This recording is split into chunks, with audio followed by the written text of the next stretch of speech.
tórax. ¿Cuántos puntos le vamos a dar aquí? Pues uno, ¿no es? O póngale que tiene un neumotórax. ¿Cuántos puntos le van a dar a ustedes? Tres. Entonces, esta tablita ustedes se la van a imprimir para que ustedes el día del examen puedan leer ahí, ¿ya? Ojo que en el examen está permitido copiar. Ya, lo que no está permitido es dejarse pillar copiando. ¿Ya? Entonces ustedes pueden copiar, o si se hacen encontrar copiando, ahí sí tienen cero. ¿Ya? Yo tenía un maestro que me decía, copiar es un arte, dejarse encontrar es un delito. Y entonces, esto van a tener ahí y solamente esto van a tener en la hoja atrás en blanco. Porque ya yo les di a algunos compañeros del anterior semestre, no el anterior, y tenían aquí y atrás estaba todas las otras, los temas bien copiaditos atrás. O sea, incluso lo imprimieron, no sé qué hicieron, cosas que no se notaban, pero no es su error del compañero de hacerse explicar, ¿no? Entonces, esto lo van a tener ustedes. Y entonces no necesitan sacarle fotos ni nada, lo van a tener en sus celulares en el transcurso de mañana, no sé, porque me olvidé, la verdad que Carlos me pidió, pero ya me olvidé. Entonces, si algo le piden al carro y ya no se nos pasa, es porque yo lo he olvidado a veces pasar, no tengo mucho tiempo de eso. Pero lo van a tener, ¿ok? Y después el sistema nervioso es lo mismo, o quieren aprenderse de memoria todo. No. No, ¿eh? Bueno, porque si quieren aprender de memoria, lo aprendemos de memoria. Está más complicado, ¿no? Este sistema nervioso. Esto ustedes van a ir a las unidades de reanimación, de trauma shock, cuando tengan pacientes o de UTI. Estos están pegados en las paredes. Lo tienen en su celular, lo tienen en sus libritos. ¿Por qué? Porque es muy difícil aprenderse todo de memoria. Y el objetivo no es que sean médicos de memoria, sino que ustedes razonen. La medicina es razonar, pensar y analizar lo que van a hacer con sus pacientes. ¿Ok? El sistema cardiovascular. Aquí hablamos, sí, vamos a hablar un ratito más de lo que es el trauma, el shock, el trauma, pero aquí habla de porcentajes. Y aquí, ¿cómo van a saber ustedes el porcentaje? ¿Cuánto es la bulimia normal de una persona, digamos, promedio de 70 kilogramos? ¿Cuánto es el volumen circulante efectivo que tiene una persona mayor que ha llevado en fisiología, en fisiopatología? ¿Cuánto es lo que se calcula por kilogramo de peso? Lo normal que se calcula es cuánto es 70 ml por kilogramo de peso, ¿no? Entonces, si una persona de 70 kilos tiene como 4.900 ml. Y se acuerdan que en el colegio nos decían todos que tenemos 5 litros de sangre, ¿no? Entonces ustedes le van a calcular para hacer números redondos como si tuvieran 5 litros de sangre. ¿Ok? A no ser que yo les ponga el caso clínico paciente de 121 kilos, calcule con lo fisiológico de un volumen circular. Entonces calculan 121, dijimos, ¿no? Con 70 ml, ahí calcularán. ¿Quién tiene una calculadora a la mano por ahí? ¿O quién sabe cuánto es 70% del yunno? 7, como 8 kilos, 8 litros, así, medio más o menos, 9, 5. 70% del yunno. Ajá. 8.470.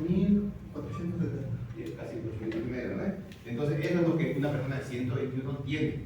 Entonces, ustedes calcularán la pérdida. ¿Cuánto será el 10% de pérdida de 8 litros y medio? Son 850, ¿no? Entonces, si la persona sangra un hemotórax de 2000 ml, ¿cuánto va a ser en porcentaje de lo que ha sangrado? Tú ya tienes que sacar una regla de 3 simple, que es 100% de 8, X cuánto, entonces hacen su división y dicen, ah, no, que perdió 17%. ¿Y dónde está el 17%? Está en punto 2. Lo que estamos haciendo es matemáticas de colegio. O sea, no estamos en nada complicado. Esto es colegio, secundaria, primero, segundo, tercero, medio. Regla de 3 simple, calcular y cosas así. ¿Dudas, preguntas?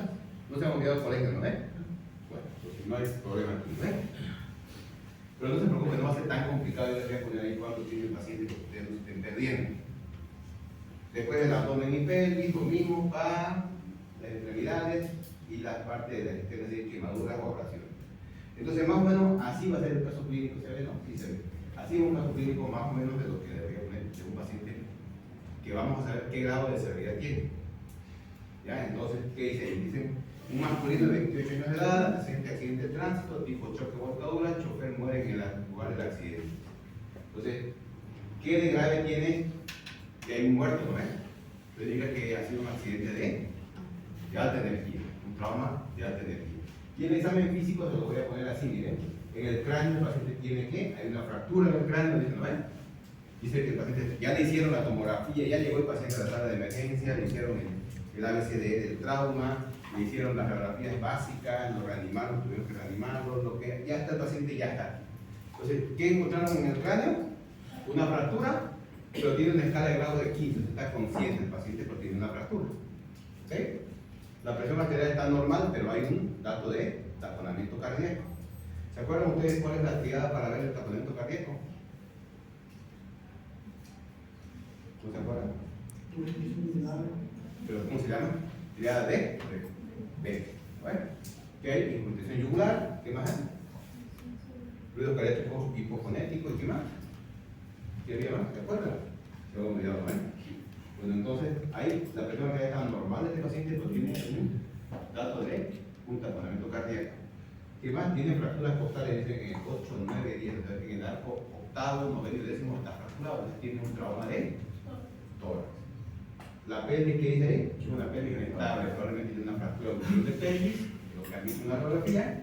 Y por último, presencia de alteraciones eléctricas simples, o sea, porque tuvo raspones de lo que se cayó la moto y todo eso. Pero con esto, ¿qué tienen que sacar? ¿Qué tienen que sacar? Y ese es el paciente. ¿Será o no será politraumatizado este paciente? Y ustedes empiezan así a simple vista, digamos así como, ¿saben qué significa ACV o ABC? Accidente. ¿Y qué se llama OBC? ¿Nunca he escuchado OBC? Ojo de buen cubero. Entonces, a ojo ustedes de buen cubero, ¿qué piensan? ¿Es o no es politraumatizado este paciente? ¿Sí o no? Tiene una pelvis inestable, tiene un taponamiento cardíaco, tiene una fracturada. Entonces, pero ¿cuánto le vamos a dar? Ahora tenemos que ver cuánto. Si yo les preguntaría a ustedes, ¿paciente politraumatizado falso o verdadero? Ustedes dicen, verdadero. Ahora van a preguntar, ¿cuánto es su score que ustedes le van a dar para saber la mortalidad y la severidad de este paciente?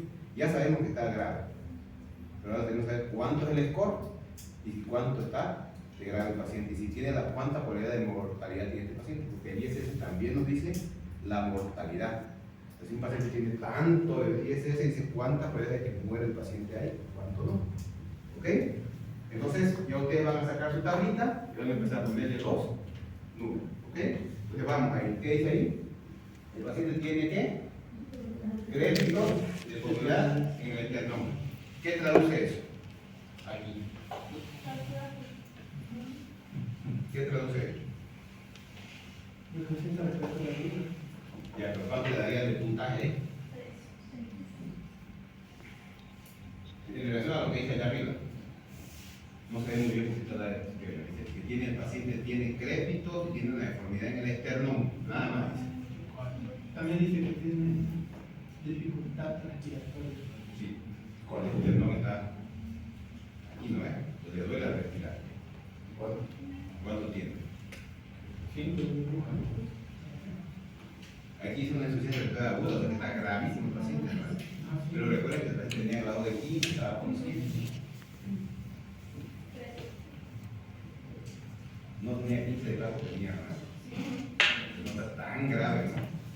Está grave, pero no está tan grave. ¿Dónde ustedes, ese crédito a nivel del esternón, qué traduce? Créditos a nivel del esternón y de por medio del esternón. ¿Qué traduce eso? derrame pleural. No. Derrame pleural. No,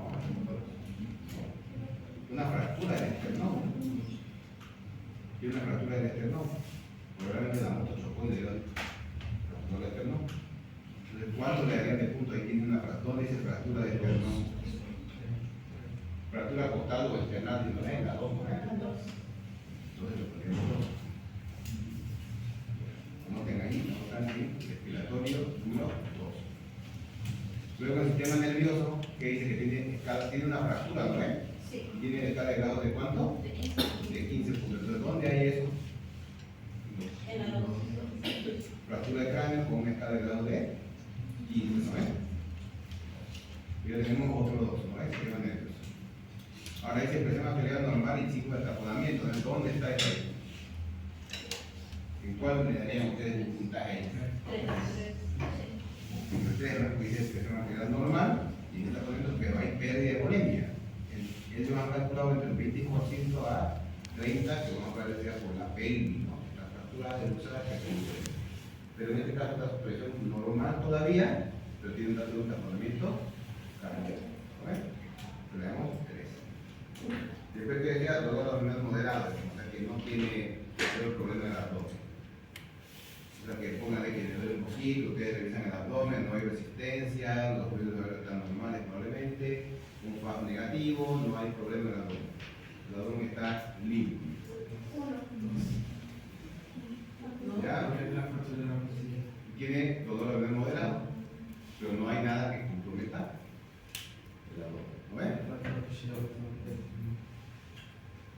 Y luego me hicieron una radiografía de pelvis y vieron que estaba con una fractura de abducción, que es lo más probable que vaya a pasar con este paciente que está sangrando.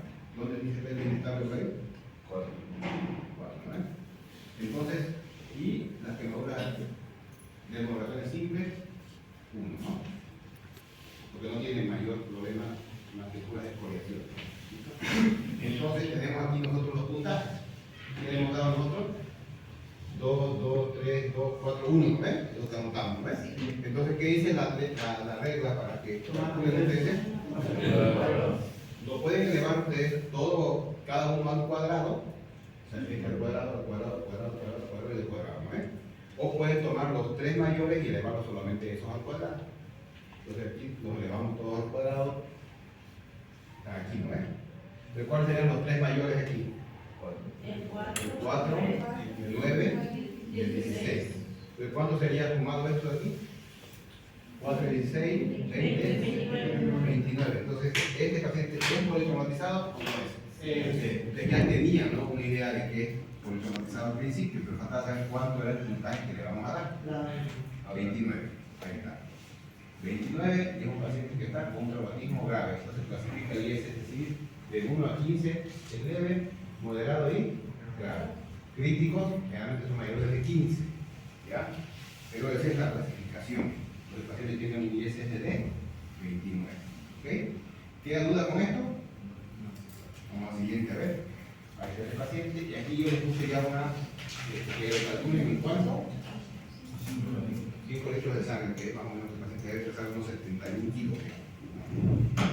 Entonces 5 litros de sangre y ahí van a calcular ustedes el porcentaje de pérdida sanguínea. Entonces tenemos aquí dificultad respiratoria, disminución de movimiento vesicular y presencia de un hemotórax. ¿Dónde hay un hemotórax? 3, ¿no es? 3.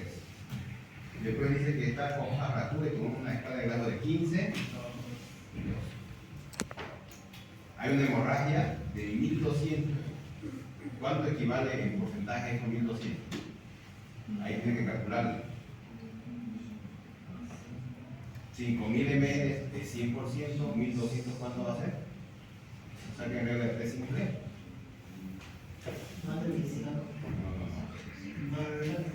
Exactamente. Por calculadora.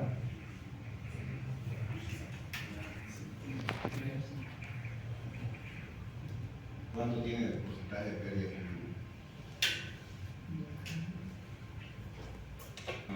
¿Cuánto tiene? Exactamente. ¿Cuánto? 24. ¿Dónde está el problema? Después dice aquí arriba una sensibilidad moderada en la pared del abdomen, que no hay nada. 1. Ya, sensibilidad moderada. Y una fractura de clavícula. ¿Cuál sería? Hay una fractura de clavícula. 2. Y quemaduras térmicas de 1, ¿no? Ahí están los números otra vez. ¿Cuáles son los 3 más altos ahí? 4, 9. 4, 9, 9, ¿no es? 22. Traumatismo moderado. ¿Ok? Entonces, eso es lo que van a hacer. Ustedes van a tener estas tablitas de aquí impresas. Las van a imprimir y las van a tener en el examen. ¿Ok? ¿Preguntas, dudas? ¿Nada? ¿Está claro, no es?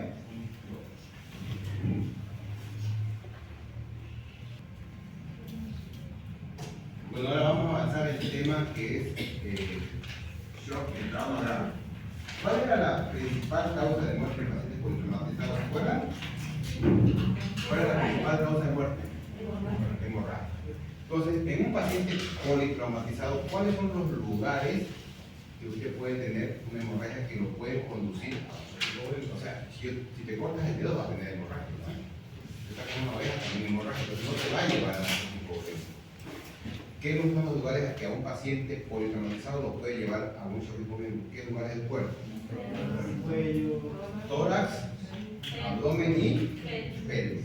Entonces esos tres lugares son los que debemos estudiar a un paciente cuando llegue como politraumatizado. Por eso el ATLS dice la 10ª edición, lo que han leído. En la 9ª edición dice que cuando el paciente llega a la sala de trauma tenemos que hacer 3 proyecciones geográficas básicas, ¿no? Una lateral de columna cervical, una AP de tórax y una AP de pelvis. ¿Qué vamos a buscar ahí? En el tórax, un sangrado del tórax, y en la AP de pelvis, un probable sangrado a nivel de la pelvis. Y en el abdomen, bueno, usamos otro tipo de estudio que es el PAS, ya que vamos a verlo después, ¿ok? Y la lateral de columna cervical. Pero en la 10ª edición hay una modificación, han cambiado, han suprimido una de ellas, que es la lateral de columna cervical. Porque han hecho 2 estudios y han dicho si el paciente tiene un trauma de columna cervical y tiene un buen collarín cervical puesto, no va a evolucionar peor o mejor. La clave de qué es de que le pongan bien el collarín. Si tiene la radiografía o no tiene, el collarín está mal puesto, igual va a empeorar. Entonces la clave es que tenga un buen collarín cervical puesto. Después han suprimido la lateral de columna cervical, pero con la condición de que el paciente tenga un buen collarín cervical puesto. Entonces ahora se le hace más para aminorar tiempo AP de tórax y AP de pelvis. Okay, entonces ahí vamos a buscar qué, lo que es la hemorragia. Entonces son las causas principales de que pueden haber politraumas. Y lo que vimos en la anterior clase, ¿no ves? El primer pico, el segundo y el tercer pico. ¿Qué pasa en los primeros segundos o minutos cuando el paciente muere? ¿Por qué pueden morir en el primer pico del trauma? Que son, por ejemplo, daños graves cerebrales, un traumatismo grave de cráneo, un atropellamiento, estallido de cráneo, una lesión completa de la médula espinal, una sección de la aorta, cosas que no vamos a poder hacer nada nosotros. El paciente tiene una sección de la aorta, se le sangra ahí y ya no hay que hacerlo. ¿Por qué? Porque no va a llegar, ni siquiera va a dar tiempo de que llegue nadie a verlo. ¿Ven? Ustedes ven el accidente, murió en el lugar del accidente en ese momento. Entonces tuvo algo de esto que provocó la muerte en ese momento. ¿Dónde vamos a actuar nosotros? Aquí. En minutos y ahora que es la hora dorada que se llama el ATLS, que es donde podemos nosotros investigar un trauma de tórax, un trauma de abdomen, un trauma de pelvis que nos puede llevar a un shock hipovolémico y tener que revertir, y ese es el caso del paciente, ¿ok? Ya después del tercer pico, ya es cuando el paciente ya salió desde la parte inicial, estuvo internado en cuidados intensivos, terapia intensiva, cirugía y cosas por el estilo, que pueden hacer un sepsis, una falla orgánica múltiple y cosas por el estilo. Ya saben ustedes cuál es el ABC del trauma, no vamos a hacer, todo el tiempo vamos a mencionar esto porque esto es importante que ustedes lo sepan. Es pregunta de examen del primer parcial, del segundo parcial, del final, pregunta en el internado, pregunta en el examen de grado. Donde ustedes vayan les van a preguntar cómo se maneja un paciente politraumatizado de una forma inicial. Cuando tengan el internado, lo que vayan a probar aquí ¿cómo les toca internado? En enero, ¿no? Sí. En enero, en las salas de emergencia van a tener que aplicar esto. ¿Ok? Y lo que vimos la anterior vez, donde podemos modificar aumentar una letra que es la X para que cuando hay una hemorragia activa uno puede cohibir. ¿Okay? Pero no es cualquier hemorragia, es una hemorragia externa que ustedes la están viendo, que es masiva, que el paciente va a fallecer si no hacemos nada. Porque tienen una amputación traumática de la pierna, por ejemplo, está sangrando la arteria femoral, y no, primero vamos a hacer vía, dice el manual que primero vamos a hacer vía aérea, primero vamos a hacer ventilación, y cuando llegamos a la situación, el paciente ya murió. Entonces, ¿qué hay que hacer primero? Si está con una hemorragia así activa, es cohibir la hemorragia y de ahí recién nos vamos a ir al A, al B y volver al C y posteriormente. ¿Ok? No en cualquier tipo de hemorragia, solamente que sea una hemorragia externa, visible, que se pueda controlar. ¿Ok? ¿Preguntas con esto? Nada, ¿no? Claro, ¿no? Y aquí habla de la TLS, lo que tenemos que hacer para controlar la hemorragia. Y ¿cómo se define un shock? Usted tiene que saber que el shock, a ver, ¿quién se acuerda cómo se define el shock? ¿Cómo se define el shock que vuelve? El shock en general. Hipoperfusión tisular. Es un estado de hipoperfusión tisular. Pues no todos los shocks tienen hipoperfusión tisular, hay uno que tiene hiperperfusión. ¿Se acuerdan cuál es? El excepto, ¿no? El shock es un estado de hipoperfusión tisular, excepto en este tipo de casos, el shock séptico. ¿Ya? Pero nosotros que vamos a hablar ahora de qué? De shock hipovolémico. Que es un estado de tipo perfusión tisular que ¿qué conlleva esto? Que las demandas de oxígeno para la producción de energía sean alteradas, disminuidas por el consumo de gas. ¿Ok? Bueno, entonces ahí están las causas que les digo. Miren, en el tórax, ¿qué puede llevar a un shock hipovolémico? Un hemotórax masivo. ¿Alguien se acuerda cómo se define hemotórax masivo? Llevaron ya, ¿no? En cirugía, en neumología, ¿cómo lo llevaron, no? ¿Cómo se define un hemotórax masivo? Que no todos los hemotórax nos dan shock hipovolémico, por si acaso. Solamente el hemotórax masivo. Hay un hemotórax simple también. Pero hay una definición para saber cuándo decimos que es un hemotórax masivo. ¿Se acuerdan? ¿Alguien se acuerda? Es cuando hay una imagen normalmente de un hemotórax en la radiografía y hay una, al hacer la punción o el tubo toracotomía, tenemos una salida de líquido mayor a 1750 ml o 200 a 300 cada hora por las primeras 4 horas si es que es salida continua de líquido hepático. Eso sí es un hemotórax masivo. Luego en el abdomen, dos vísceras nos pueden llevar a una shock hipovolémico, una rotura de hígado o una rotura de vaso, esplénico o hepático. Y en la pelvis, una fractura de la pelvis ósea o también en la parte de extremidades, dos huesos largos juntos fracturados. ¿Se acuerdan ustedes en traumatología, cuando llegamos en traumatología, cuando estaban en séptimo, cuando se fractura un fémur, ¿cuánto sangre el fémur? Más o menos del fémur. ¿Cuánto? ¿Quién habló por ahí? A ver, no tenga miedo. ¿Ah? No. ¿Cuánto creen? Entre 1000 a 1500 ml por fémur, hablando de la diástasis, ¿no ves? Y si el paciente tiene los dos fémur fracturados, póngale que lo mínimo que de sangre vaya a ser 750, póngale, en el mejor de los casos. Los dos fémur fracturados ya tiene 1500. Entonces ya va a entrar en qué grado? 1500 como un grado 2 o grado que es una hemorragia. Entonces también dos huesos largos a nivel de la diástasis fracturados también. ¿Ok? Entonces, ¿cómo se hace el manejo inicial del paciente con shock? Hablando de politraumatizados. No estamos hablando de pacientes que están en su casa, que no sé qué, que no están. Pacientes politraumatizados, que dice el manual de la TLS que ya lo de leer, dice que tenemos que colocar dos catéteres periféricos y de grueso calibre. Preferible 18, 16, 14. ¿Han visto el catéter o las glándulas 18, 16? Sí. ¿Lo ven? Entonces, ese diámetro es el que debemos usar. ¿Por qué? Porque tenemos que infundir líquidos rápido. ¿Por qué? Porque la principal causa de muerte, recuerden que es hipovolemia. Entonces, ¿qué necesitamos? Líquido. Entonces, dice el manual que tenemos que usar dos catéteres largos de calibres gruesos, que 18 para abajo. Y se infunde 1000 ml de solución salina a chorro. Lo que tienen que hacer para que llegue el paciente, obviamente ustedes van a hacer vía aérea, ventilación, todo lo que sabe de la ABCD, y a las enfermeras que estarán ahí con ustedes, pero ya ellas también son especialistas en manejo de pacientes con trauma, porque una sala de manejo de un paciente con trauma tiene que ser desde la enfermera, el técnico de rayos X, los médicos tienen que saber del protocolo. Entonces cuando tienen un paciente, si llega el paciente, ¡pum!, la enfermera agarra y ¡pum!, y le pone la mano así, ya nomás le mete, ya está con la bládula ahí para poner. Y el técnico de rayos X ya se está acomodando para sacar la radiografía, mientras ustedes están haciendo vía aérea, respiración, circulación. Entonces nosotros tenemos que estar esperando. A ver, dice, ¿quién le va a poner brándula? Y no sé yo, que están dando vueltas y corriendo. No, ellos ya saben, andan con sus brándulas en sus canguros y todo de grueso calibre, y con sus suelos. Y generalmente una sala de trauma seria, certificada, tiene como unos microondas para líquidos y tiene las soluciones fisiológicas tibias. Llega el paciente y tiene que entrar a chorro. ¿Okay? Cuando ustedes vayan a los hospitales, sobre todo los de tercer nivel, hay una cuando lleguen pacientes politraumatizados, pues se atiende en una sala de politrauma. ¿Sí? En la Caja Nacional, en el Hospital San Juan de Dios, en el Hospital San José y en algunos hospitales también.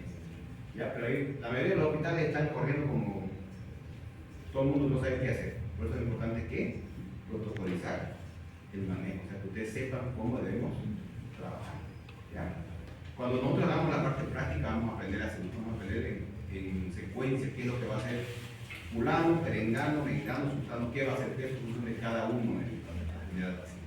¿Okay? Y como le dije, incluir los ¿no?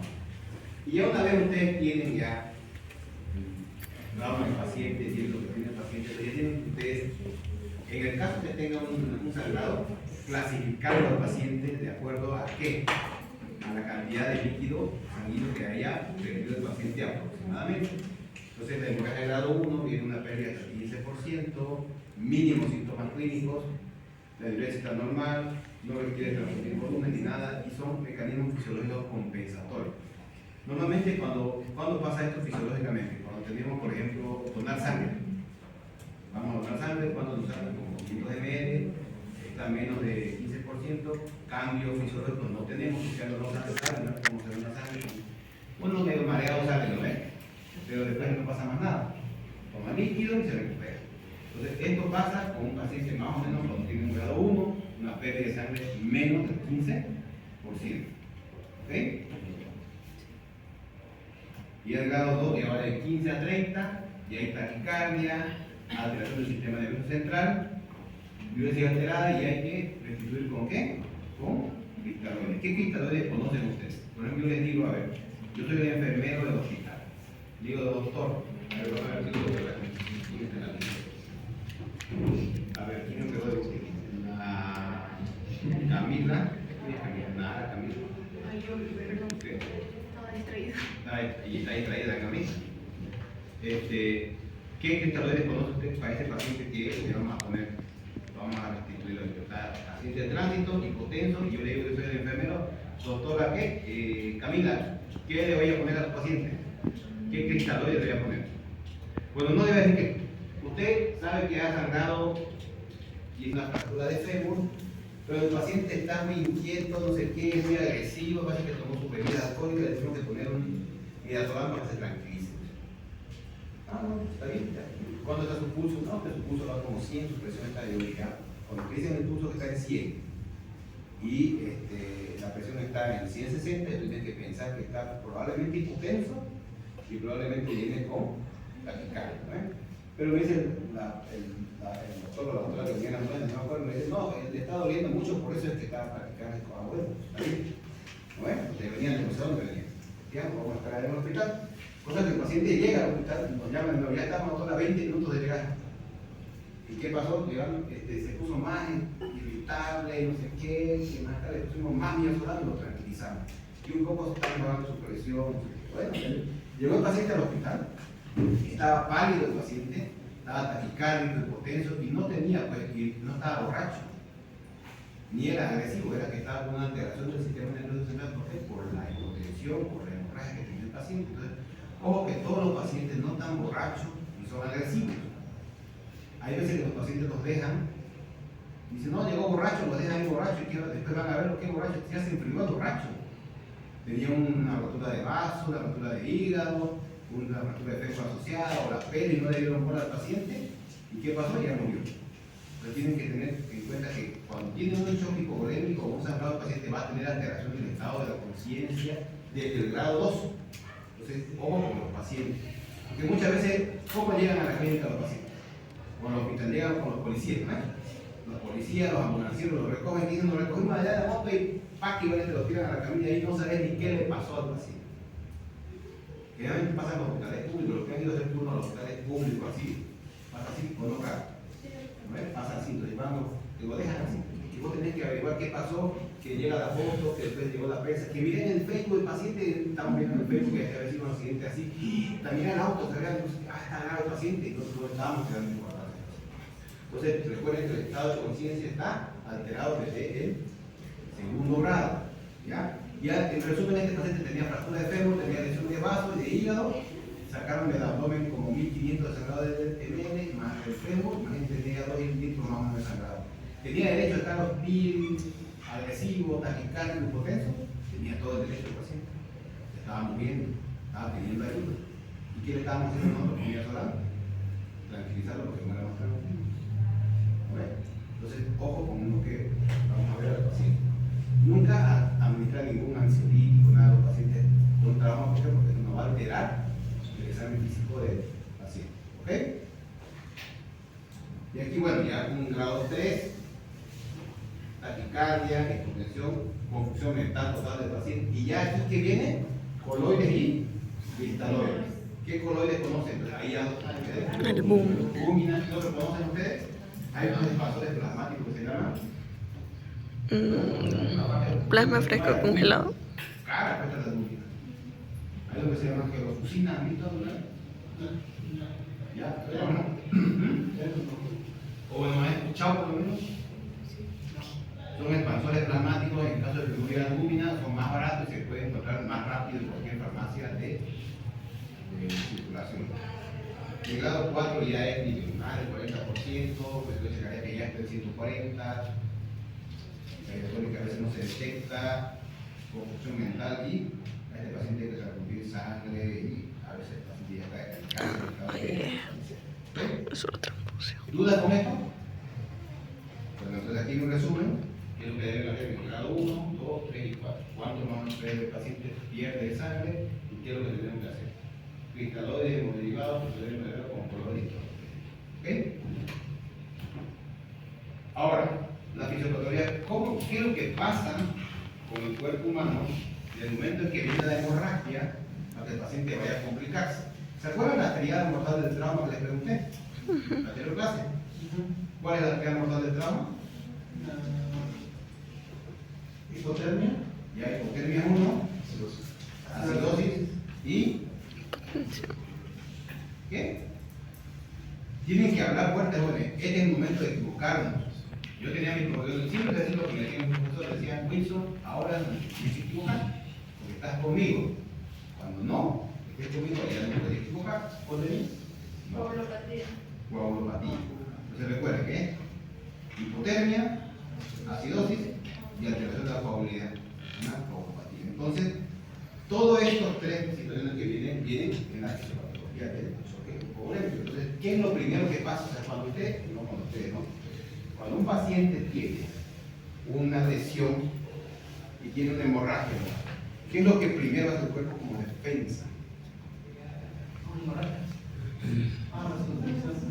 ¿De dónde hace? De todo lo que es la periferia.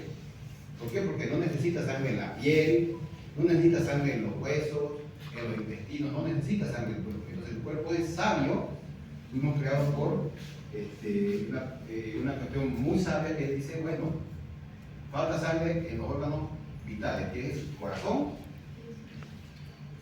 cerebro y riñón. A eso él prioriza. Entonces lo demás, ¿no? Entonces, ¿qué hace? Vasoconstricción periférica y ¿qué provoca? Que se estrese lo que dice aquí los llanos arteriovenosos, cosas que la sangre llega más al corazón, cerebro y riñón. Es lo que prioriza él en el sistema pues, de tu cuerpo, ¿no? Segundo, si es que ese estado de choque, no este estado de choque, si es que esa hemorragia la detenemos nosotros cuando hay una vasoconstricción periférica, se detiene la hemorragia, se detecta la hemorragia o se compensa con algún tipo de líquido, de mejorar la uremia, lo más probable es que esta fase 1 quede ahí.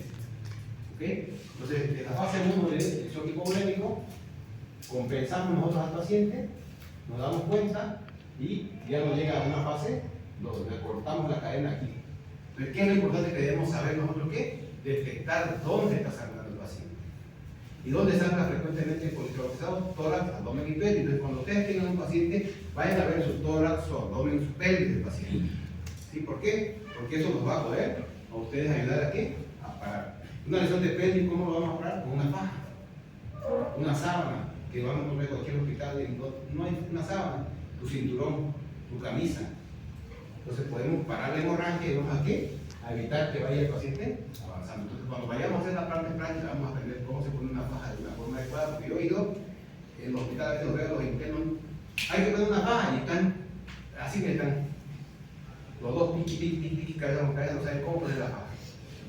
Y entonces, ya cuando ustedes tienen que ir ustedes al internado, vamos a poner una faja y ustedes tienen que ir rápido. ¿Ok? Nosotros vamos a aprender de la parte práctica, todo de cómo manejar ustedes un paciente. Pues si es que no podemos detectar o es muy grande la lesión que nos va a llevar a una vasoconstricción, vamos a pasar a qué? A aquí va a ver ya este espacio que hizo vasoconstricción, se va a empezar a exprimir más, si quieren llamar la palabra, que ya va a empezar, cuando el paciente tiene palidez, está fría la piel. ¿Por qué? Porque se exprime todo ese espacio vascular, porque la necesidad de oxígeno es mayor en los órganos que les dije, que es el cerebro, corazón y riñón. Entonces, no pudimos detectar la fase 1 y esto va a pasar a la fase 2. ¿Ok? Si en la fase 2 no podemos detenerlo, ya la fase 3 es donde inicia, yo les puedo preguntar, ¿en qué fase de la fisiopatología del trauma inicia la triada mortal del trauma? Pues inició en la hemorragia, ¿no ven? Porque inició la causa. Pero si nosotros detenemos en fase 1 y en fase 2, el paciente lo más probable es que no llegue a una triada mortal. Pero si no podemos detener en la fase 1, dejamos que el paciente pase a la fase 2, llega a la fase 3, ¿qué va a haber? ¿Ya? Entonces va a haber un estado de acidosis. ¿Y qué tipo de acidosis tiene un paciente cuando hay una hemorragia? Una acidosis metabólica. Entonces ya tenemos un componente de la triada mortal en la fase 3. Si no detenemos esto, ya va a haber también una liberación de las enzimas nítricas, la viscosidad está alterada y que va a provocar una intravascular. Entonces ya tenemos dos componentes. Ya tenemos una alteración de la coagulación y tenemos ¿qué? Una acidosis. Entonces por eso es importante detectar lo más rápido posible ¿qué? La fuente de la hemorragia. Por eso siempre se hace énfasis en todo lo que es politrauma, la principal causa de muerte es la hemorragia, tenemos que detectar la hemorragia. Tiene un escargo aquí, doctor, está deformado su radio, no sé qué, eso no va a sangrar para matar a los pacientes. Puede tener el cuero cabelludo aquí así, digamos, no está sangrando nada, eso no lo va a matar al paciente. Y el tórax está aquí, digamos, un hemotórax masivo aquí, entonces están queriendo suturar aquí la cabeza, no sé qué, aquí lo va a matar. Esto no. Entonces, vayan ustedes primero a dónde. Tórax, abdomen y pelo, no se olviden eso. Puede ser que esté afuera el cuero cabelludo aquí, no sé, que se vea la lengua por aquí, no sé. Bueno, que la vía aérea es importante, ¿no ven? Pero el sangrado va a ser en dónde? Tórax, abdomen o pelo. Y si ven, obviamente, si le ven los dos fémures que están deformados todos, también hay que eliminarlos y está de nuevo. Y el grado 4 ya es un estado de choque irreversible, ya está el paciente en hipotermia, ya está en coagulopatía, ya está en una acidosis, ¿ok? Y ahí va a ir a una falla orgánica múltiple y normalmente cuando el paciente llega a fase 4, 99% del paciente no sale del shock. ¿Ok? Entonces ya dijimos cuál era la triada mortal del trauma. Acidosis, hipotermia y coagulopatía. Pero esto es algo que se venía manejando, como todavía está la triada, pero ahora hay un nuevo concepto. ¿Sí? Bueno, lo que le dije, la triada, que es, aquí miren, esta es la triada, ¿no? Y todo nos va a llevar a qué? Al shock. Entonces, si ustedes tienen un paciente que está con un shock, con una hemorragia, ¿qué es lo que debemos hacer nosotros? Cohibir la hemorragia. Entonces, hay lo que se llama la cirugía de control del daño. Entonces, este es un concepto de la cirugía de control del daño, este es un concepto de la guerra. Que decía, ¿qué pasaba? Ellos tenían unos tipos en los barcos, y llegaba un barco, guerra en el barco, ellos bajaban y arreglaban la pared y el barco seguía para la guerra. Entonces, la cirugía de control de daño es ¿qué? Es entrar, cohibir la hemorragia y salir. Entonces, un ejemplo, tiene un paciente con una rotura hepática, ¿no? Y está sangrando ahí, entran los cirujanos, abren, cohiben la hemorragia, no pueden cohibir la hemorragia porque no se puede reparar, hacen empaquetamiento, meten compresas, empaquetan ahí, deja de sangrar, medio lo cierran y se va a la terapia del paciente. ¿Qué es lo que están haciendo ellos? Cohibir la hemorragia.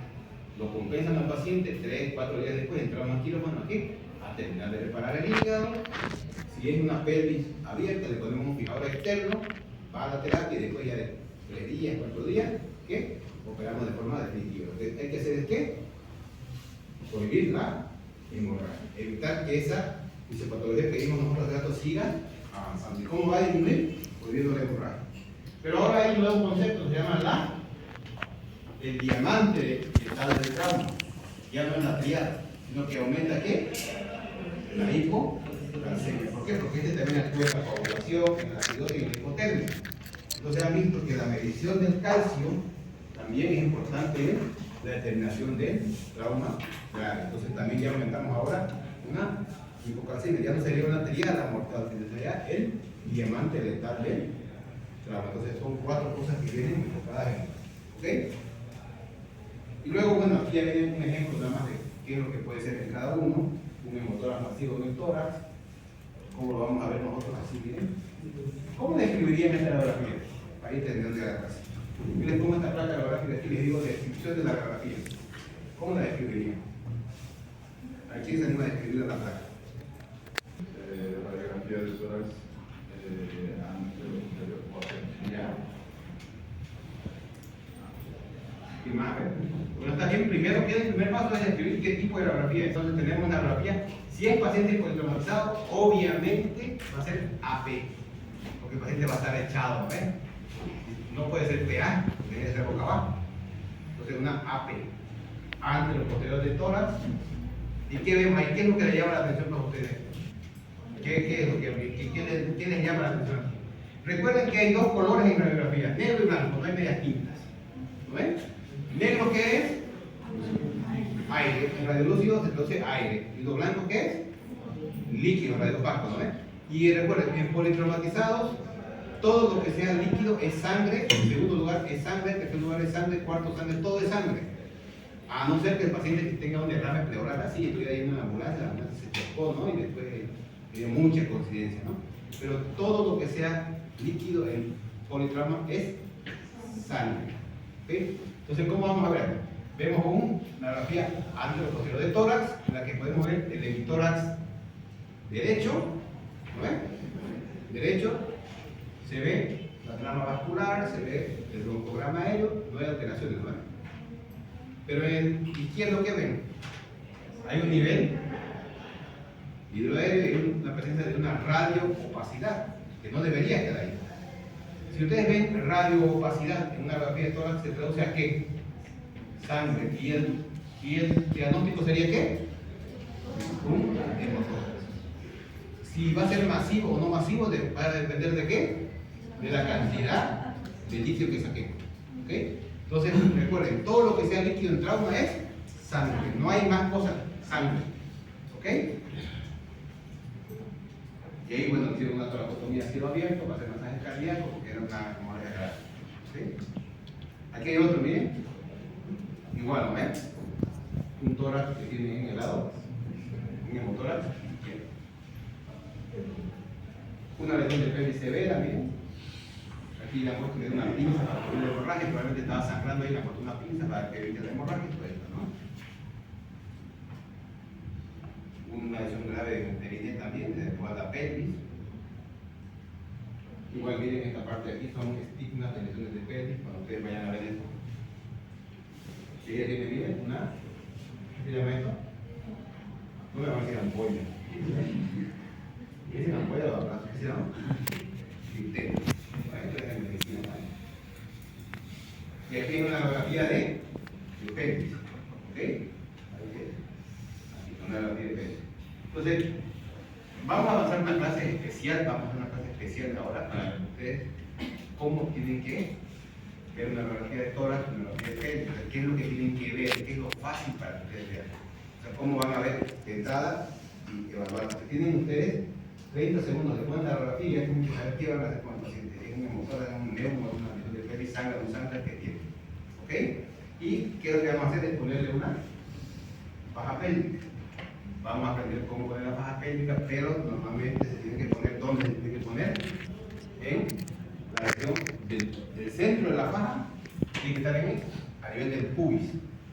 Entonces, por arriba del pubis están las crestas ilíacas y por debajo está el trocánter mayor. Entonces, ahí tienen que poner la faja para que pueda hacer una compresión y cerrar bien la pelvis. ¿Sí? Ahí está bien, una faja a nivel del pubis, trocánter mayor. Esta faja, por ejemplo, ¿qué está? ¿Creen que está bien puesta ahí? Está muy arriba, ¿no? Está, el ombligo debe estar por aquí, ¿no? Más o menos, bueno, el ombligo debe estar aquí, ¿no? Mira dónde está la faja. No está haciendo nada. Entonces la faja debería estar aquí, más o menos. Así. ¿Ok? Y en el abdomen ya decimos que hay vaso e hígado. Por esto le digo, vamos a pasar